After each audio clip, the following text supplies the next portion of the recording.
जंगल में एक विशाल अजगर रहता था जो एक पेड़ के नीचे गुफा में रहता था।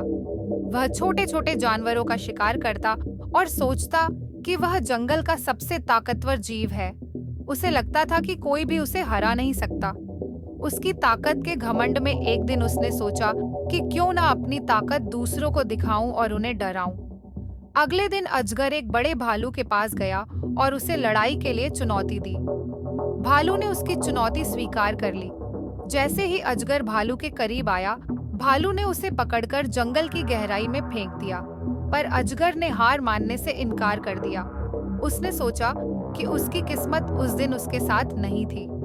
अगले दिन अजगर एक विशाल हाथी के सामने खड़ा हो गया और उसे भी लड़ाई के लिए चुनौती दी।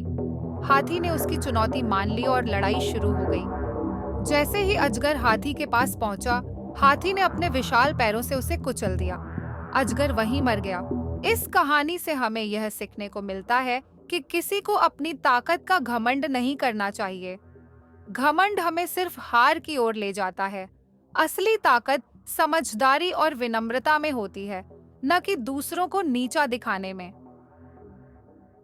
Thanks for watching. Please like and subscribe my channel.